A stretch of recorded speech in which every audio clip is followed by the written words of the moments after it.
Olá pessoal, o vídeo de hoje vai ser um bate-papo, tá?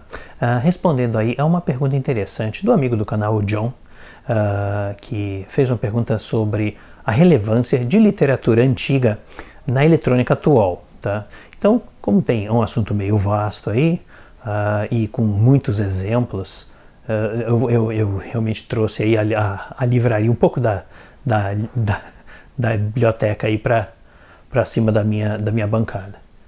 Bom, vocês podem estar percebendo, tem alguma coisa estranha, tem um monte de etiquetas nesses livros. Na realidade é minha esposa e minha filha, gozadoras, ficaram botando um monte de etiquetas nos meus trabalhos aqui. Enfim, coisa de uma vida com uma esposa e uma filha gozadoras. É isso aí. Vamos lá. Bom, o papo todo na realidade começa com o livro que eu usei no vídeo anterior aí, justamente sobre a teoria simplificada na realidade de dispositivos semicondutores, que esse livro da RCA de 1975, quase aí 50 anos, ele mostra, e de maneira muito interessante, muito boa.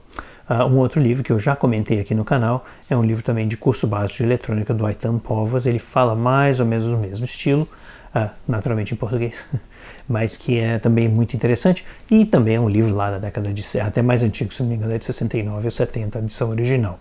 Então, na realidade, basicamente o que é interessante disso aqui é que a teoria básica de semicondutores, que esse livro discorre bem, ela ainda é válida, principalmente não, para todos os tipos de componentes, diodos, transistores, etc., triacs, diacs, etc.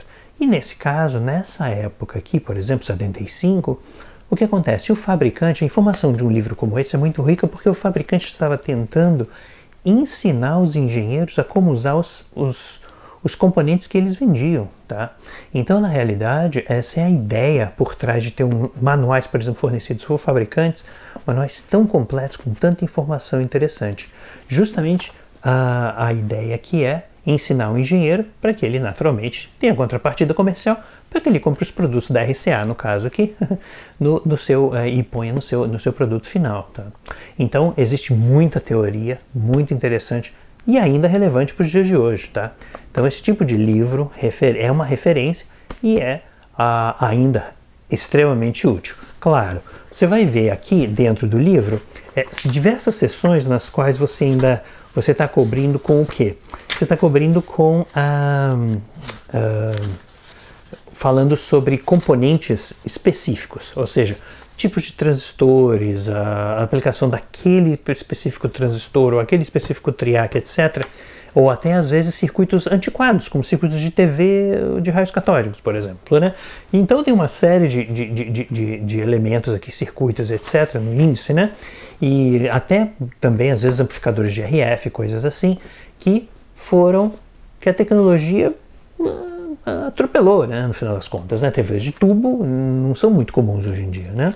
Mas amplificadores, por exemplo, de áudio, controles de dimmer, que usam transistores, etc., isso ainda está tudo muito atual. Mas os componentes em si não são mais os mesmos. Então essa parte de um databook desses pode ser descartada, ou pelo menos serve como de valor histórico, digamos assim. Então tá, com isso a gente vai mostrar outros livros que estão mais ou menos na mesma categoria. Um outro manual que eu também apresentei aqui, que é o manual de CMOS, na realidade que a RCA chamava de COS-MOS, tá? Originalmente, foi o nome original dessa tecnologia criada pela própria RCA. E nesse caso aqui, similarmente ao outro databook, esse livro aqui também possui uma série de fundamentos, de informações fundamentais dos circuitos, aqui no caso dos circuitos integrados CMOS, tá? Então ele tem uma série de detalhes curiosíssimos aqui sobre construção e sobre funcionamentos. Esses princípios básicos ainda são usados até hoje. Claro, as técnicas de construção mudaram. Coisas críticas como tensão de fuga, tensões máximas de trabalho e corrente de trabalho, etc., mudaram muito, mas as topologias de circuito, como por exemplo uma porta complementar CMOS aqui, por exemplo, ainda é extremamente é usado hoje em dia, tá? Então, na realidade, tudo isso aqui, um livro como esse, por exemplo, ajuda muito a você compreender, por exemplo, por que a saída do seu microcontrolador se comporta de uma determinada maneira. Porque ela é, na realidade, uma porta, um gate CMOS, como esses. E por aí vai, entendeu? Então, na realidade, apesar desse aqui falar sobre circuitos integrados que já hoje em dia já estão, na sua maioria, obsoletos, que são as lógicas simples, CMOS, né, aquelas portas lógicas, 4001, 4011, etc., né, porta NAND, NOR, etc., que estão bastante desuso hoje em dia. Isso aqui ainda mostra muito bem a teoria sobre isso. E não só isso também, mas ele também fala de álgebra booleana, que é fundamental quando você está no início desse estudo de circuitos digitais e por aí vai. Então esse tipo de manual ainda carrega muita informação interessante, tá? E esse aqui é um manual, eu nem me lembro mais de quando que ele é, mas eu apresentei isso num outro, quando eu recebi esse manual aqui.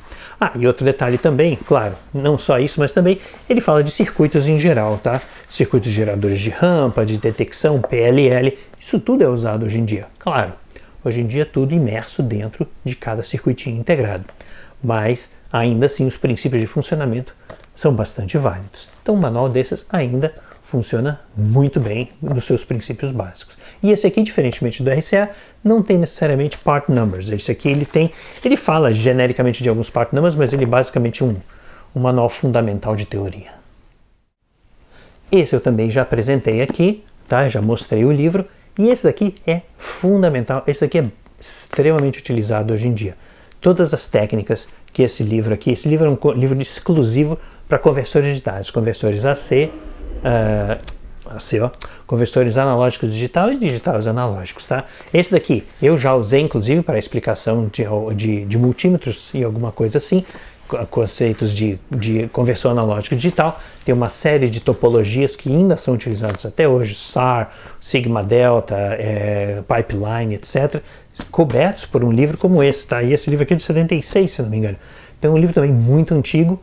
Claro, esse aqui tem alguns part numbers, tá? O cara trabalhava, se não me engano, para Analog Devices. Então esse aqui tem alguns part numbers, tá? Mas realmente é absolutamente fundamental aí uma literatura que te explica muito, elucida muito essa teoria de circuitos de conversão analógico-digital, fundamental para multímetros, microcontroladores, etc., que são utilizados até hoje. Bom, aí a gente se move para o quê? Para um ramo que é um pouco mais acadêmico. Esse é um típico livro de universidade, bastante prático, tá? Eu estudei um livro semelhante a esse na minha faculdade, mas esse aqui é um livro que possui toda a tratativa de sistemas semicondutores, mas de maneira bem mais aprofundada, por exemplo, do que o livro da RCA, os dois livros da RCA, ou até o próprio livro do Jung aqui, de conversores de dados. Mas por quê? Esse é um livro mais acadêmico. Então ele tem o quê? Umas tratativas que habilitam a você, por exemplo, estudar os dispositivos semicondutores, mas aí estudando todas as suas possíveis etapas de construção, detalhes que vão fazer uma diferença muito grande na modelagem de transistores, enquanto envolvidos em substratos e outras coisas assim. Então esse aqui é um livro muito mais aprofundado, em que estuda diversos efeitos dos materiais no próprio semicondutor. Não sei se esse aqui trata, eu não cheguei a ver se esse aqui trata da parte quântica. Se não me engano, ele toca de leve. Eu não cheguei a ler esse livro aprofundado, não foi esse livro que eu usei na faculdade. Eu usei um outro livro do Lati, de um autor chamado Lati, que ele era extremamente aprofundado, ele ia nas equações de Schrödinger, etc. Era bem mais interessante, muito mais complexo. Tá? Mas esse aqui é um livro que vai fazer uma tratativa muito mais aprofundada da física mesmo dos semicondutores. E aí, boa parte do livro, quase um terço do livro, é falando sobre a física, e aí ele discorre sobre circuitos, um pouco mais sobre circuitos. Então ele é um livro mais abrangente em termos no tratado de eletrônica, mas ainda assim é um cara cuja matemática é bem mais complexa, porque ele vai em um nível ainda inferior ao nível dos livros da RCA. Naturalmente, ainda bastante útil, porque a física, aí essa não mudou mesmo, meus caros. Não tem jeito. Então, é uma literatura interessante, mas é nível universitário, de qualquer maneira, tenho aí na minha biblioteca. De vez em quando eu dou uma olhadinha ou outra nisso aí para relembrar os velhos tempos. Bom, aí a gente sai um pouco agora, nesses 3 livros aqui de cima, na realidade são databooks, livros de dados com folhas de dados e especificações de componentes em si, vendidos por essas 3 companhias, no caso aqui a Dallas, a Philips e a Mostec. E nesse caso aqui, desses 3 livros, aí o foco é bem no componente. Então, no caso aqui, como vocês podem ver, Dallas Semiconductor nem existe mais, eles ainda têm uns componentes ou outros, eles foram compilados pela Maxim muitos anos atrás, mas ele é um livro, um tipo de livro que tem folhas de especificação de dados. É como se você estivesse basicamente navegando na internet com olhando os datasheets dos componentes em PDF, digamos assim. Então esse aqui, na realidade, ele se torna obsoleto mais rápido, porque às vezes os componentes saem de linha e etc. E então tem revisões importantes e tal. Então esse tipo de livro aqui é como se fosse o website da empresa. Então ele começa a perder a sua função. Claro, muita coisa aqui ainda é útil, mas ele não tem necessariamente teoria. Tem mais as aplicações práticas de funcionamento. E na mesma data, o 8051, que é um venerável processadorzinho, microcontroladorzinho, foi onde eu aprendi microcontroladores, tá? Esse aqui é um livro da Philips muito bacana, mas que se torna obsoleto porque o microcontrolador 8051, na realidade, não é obsoleto, mas ele se torna menos de uso geral, digamos assim, né, de teoria geral, porque o microcontrolador em si está bastante ausente de produção aí nos grandes fabricantes.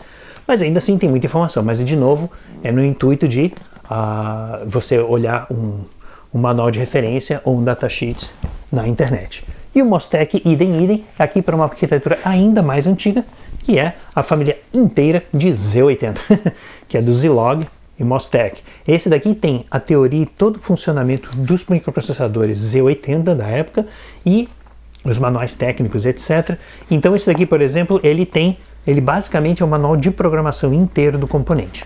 Então, na realidade, um carinho um pouco menos, digamos assim, menos útil, porque o Z80 aliás, acabou, né, de sair de produção, né? Ainda é muito popular, então não tem muito problema. E um outro aqui que eu já estava esquecendo também, que é da Texas Instruments. Esse daqui, os microcontroladores da família MSP430, de 16 bits, são microcontroladores ainda usados, ainda atuais. O livro mesmo é um manual à la da Mostec, ou seja, ele é um manual técnico total de usuário, com instruções, etc., dessa família de microcontroladores. Então, esses 4 manuais aqui são bem ligados aos componentes em si, eles não têm necessariamente muita teoria. Então, na realidade, se você quer aprender sobre microprocessadores, esses 3 de cima aqui são boa literatura. Caso contrário, você pode pegar um livro mais genérico sobre computação e etc, etc. Bom, e já que eu mencionei computadores, né, computação, na realidade, uma outra fonte de literatura interessante, que eu não tenho os livros, mas eu tenho o impresso, é manuais técnicos de referência de computadores antigos. No caso aqui, o TR-80 modelo 100, um microcomputador aqui baseado na arquitetura 8085. Ele tem uma série de informações interessantes sobre o funcionamento, barramentos, etc. Ele não fala apenas sobre o circuito, né? Então, na realidade, você compreende muito da arquitetura microprocessada também com esse tipo de material. Um outro detalhe curiosíssimo que eu mostrei há alguns meses atrás também, e é o microcomputador TRS-80, TRS compatível, né? DGT-100, o Digitus, da empresa Digitus Informática. Esse manual técnico, apesar de estar um pouco claro aqui, ele é um manual técnico incrível, é um manual de hardware incrível do computador DGT-100. E ele explica absolutamente tudo sobre os barramentos, a segmentação de memória, o subsistema de vídeo, teclado, como essas coisas são realizadas, dá os exemplos no próprio circuito do computador. Então é uma coisa absolutamente fantástica aqui. Você vê o diagrama aqui e faz a explicação, o diagrama aqui de esquemático aqui e faz a explicação das memórias RAM e ROM do sistema. Então você entende particionamento, barramentos, acessos, endereçamento, tudo isso aqui com um manual de instruções de um equipamento. Então, absolutamente fantástico esse tipo de coisa. Esse tipo de manual é uma coisa que não existe mais, mas é fundamental para você conseguir entender a arquitetura de computadores e, de novo, computadores básicos, antigos, que foram atropelados pela tecnologia, mas os princípios de funcionamento de barramentos, endereçamento, etc., são muito parecidos com os barramentos modernos. Então, é sempre muito interessante ver esse tipo de referência. E falando em manual de instruções, também de equipamentos, está aqui HP Hewlett Packard e seus famosíssimos manuais técnicos de serviço, que são absolutamente fantásticos. Esse aqui é um gerador de funções, o 3314, e esse daqui, um frequencímetro 5308, que eu tenho aqui, aqui no laboratório. Esses manuais são absolutamente fantásticos, mas por quê? Eles têm não apenas as informações básicas de instalação, setup, configuração, como um manual do usuário, mas eles também têm uma seção incrível de teoria de operação. Essas sessões de teoria de operação, elas mostram exatamente como os circuitos funcionam, exatamente como você implementa um frequencímetro. Tudo isso está aqui, mostrado em detalhes e, naturalmente, com as gloriosas pranchas de circuito, tá? Então, na realidade, você tem os diagramas esquemáticos aqui, em grandes pranchas aqui, que facilitam muito esse trabalho de estudo do equipamento. Aí você pode estar se perguntando, pô, mas o equipamento, né? Não, na realidade, a teoria de operação. Essa teoria de operação de funcionamento, ela é válida para todo frequencímetro, por exemplo. Aí você tem outros conceitos como PLLs e geradores de rampa e outras coisas assim. No caso de um frequencímetro tem tanto, mas você tem todos esses conceitos descritos em um produto que funciona. Então você consegue medir, testar, ver até um exemplo de circuito que você sabe que funciona, né, no final das contas. E aí você tem também, aqui é um frequencímetro, e aqui também, idem na mesma data, o 3314, que é um gerador de funções totalmente digital, com PLL, etc., tudo sintonizado. Então, absolutamente fantástico também. Esses manuais técnicos eram absolutamente excelentes. Na realidade, aqui tem as seções, como eu havia comentado, seção de operação e etc. Isso aqui está bem indexado, que interessante, né? E aí você tem aqui, no caso, a seção final, que é de serviço. Essa seção de serviço, você tem todo o trabalho de diagnóstico do equipamento, mas também teoria de operação junto com todos os diagramas. Então, no final das contas, isso daqui é uma literatura riquíssima para você poder entender o funcionamento de um gerador de funções baseado em PLL, por exemplo. Então você pode ler e pode se informar e aprender muito com manuais técnicos do próprio equipamento fornecidos pelo fabricante. Por que uma empresa como a Hewlett Packard fazia isso? Na realidade, por um lado, todo mundo fazia a mesma coisa. Tektronix, Fluke, etc., todos eles tinham esses tipos de manuais técnicos aqui. Por quê?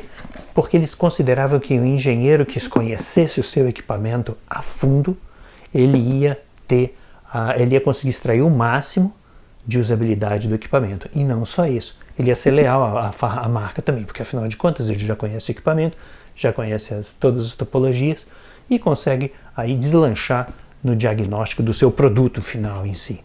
Então, basicamente, esse aqui, considere isso aqui como se fosse um manual para ensinar o cliente a usar um componente. Esse aqui é para ensinar o cliente a usar o seu equipamento.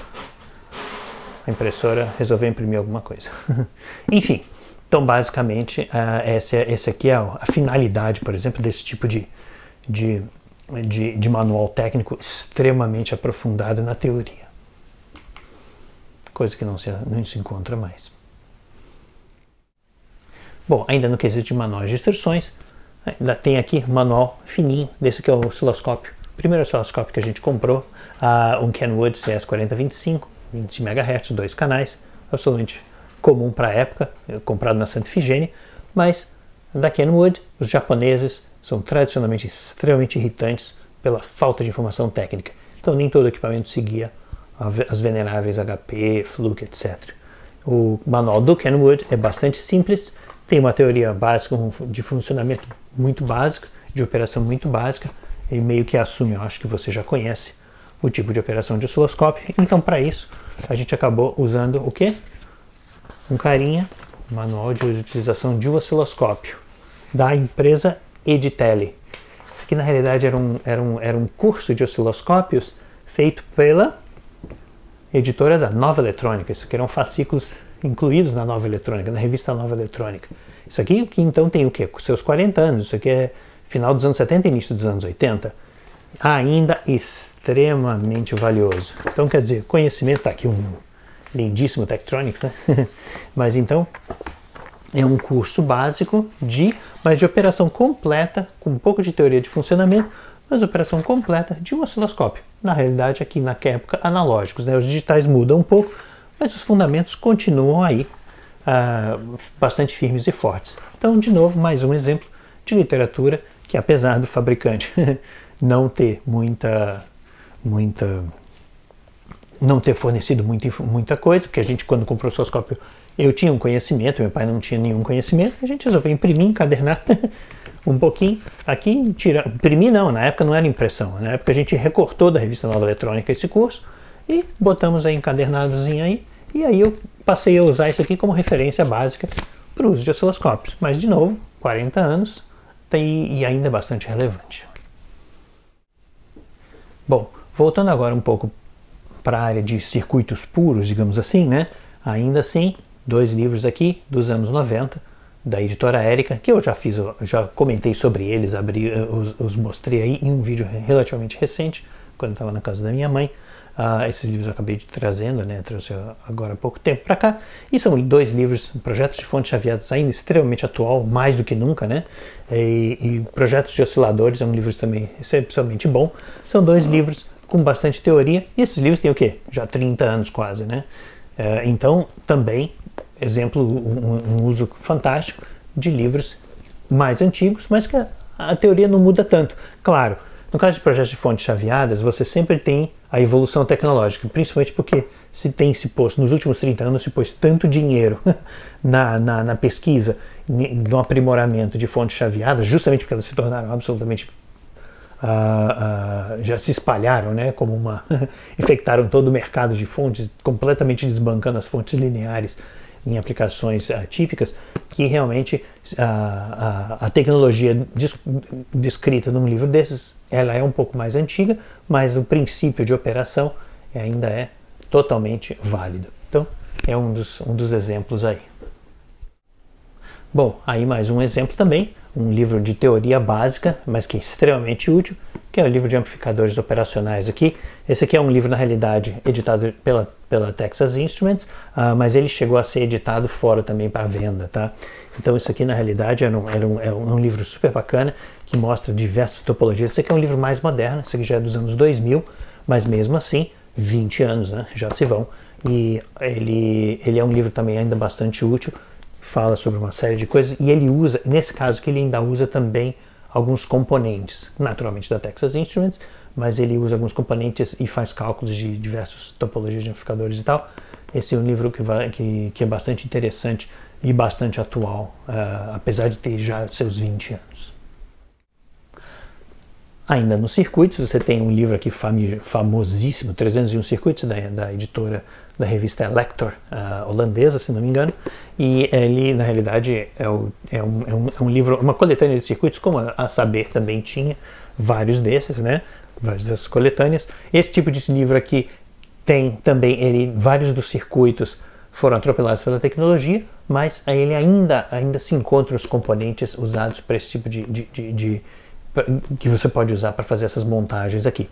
Naturalmente, a utilidade vai se reduzindo, porque hoje em dia a tecnologia com microcontroladores mais baratos, etc., você consegue fazer coisas mais sofisticadas, principalmente no plano digital, conversão analógico digital, etc., que esse circuito escorre um pouco, mas existem outros detalhes aí que esse livro ainda abarca muito bem, mas naturalmente esse é um tipo de de literatura que tende a perder a sua relevância que já teve no passado. E aqui em evidência eu tenho o Eletrônica Base do Van Valkenburg. Esses livros todos eu já mostrei aqui, o Manual de Rádio do Marcos e o Aprenda Rádio aqui do Saba, e esse aqui que eu acabei de pegar também na casa da minha mãe, né, que é Válvulas para Amplificadores de Baixa Frequência. Esses 4 livros aqui são livros mais antigos, cujos circuitos principais são a base de válvulas. Então, naturalmente, tecnologicamente, o uso dos componentes é obsoleto, ou praticamente obsoleto. Claro, o pessoal vai começar a comentar, não, eu ainda uso válvula e tal, mas na realidade, na prática, quer dizer,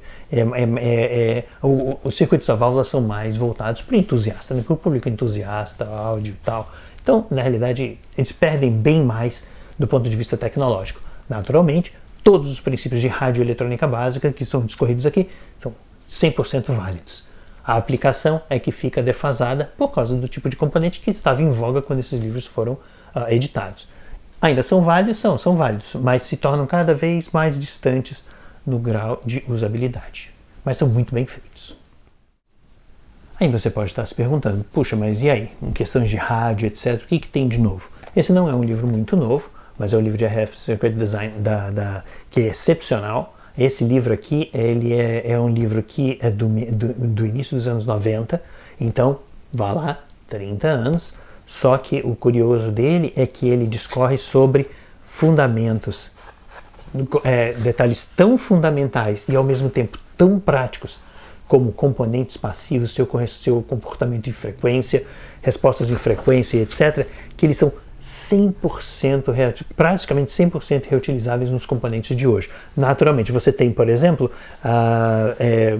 componentes não, folhas de dados, por exemplo, de determinados materiais que podem estar defasados tecnologicamente. Mas, no final das contas, toda a tratativa de indutores, fatores de qualidade, fatores práticos de enrolação, de enrolamentos, né, e etc.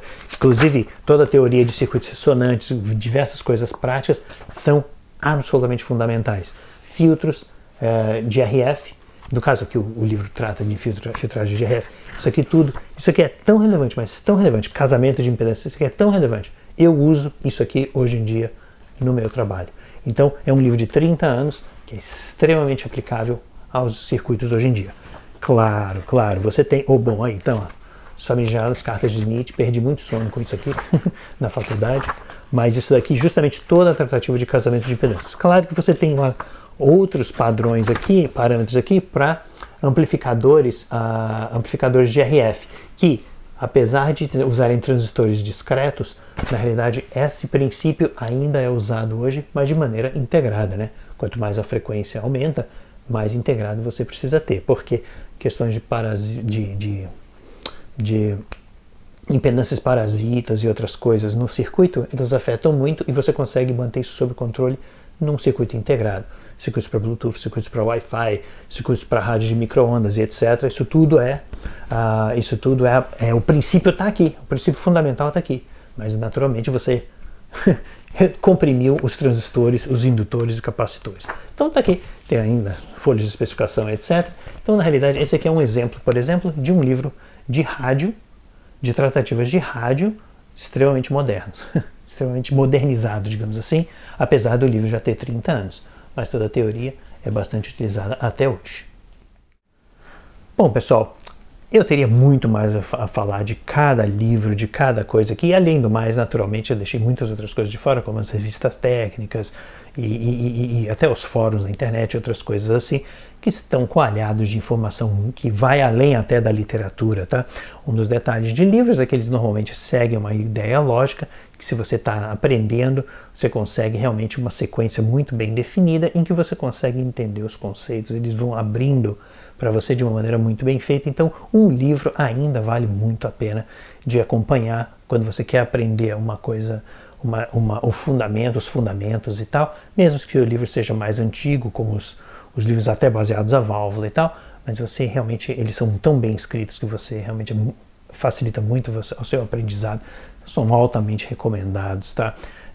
E naturalmente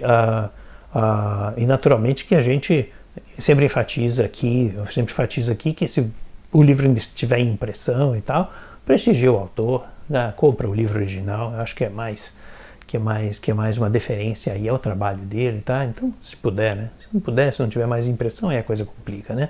Mas enfim, no mais, é isso aí. Esse era, na realidade, foi mais um bate-papo do vídeo de número 500, na realidade, o website de Social Blade, na realidade, ele diz que essa é a minha publicação de número 500, entre vídeos de miscelânea, vídeos aleatórios, diversas partes de montagens de capítulos do VBE e tal. Esse aqui é o vídeo de número 500. Então, um número aí redondo para celebrar com um bate-papo sobre livros, que é uma coisa muito boa da gente fazer. É isso aí, pessoal. Espero que vocês tenham gostado desse papo, tá? E a gente vai ficando por aqui. Até a próxima. E aquele abraço.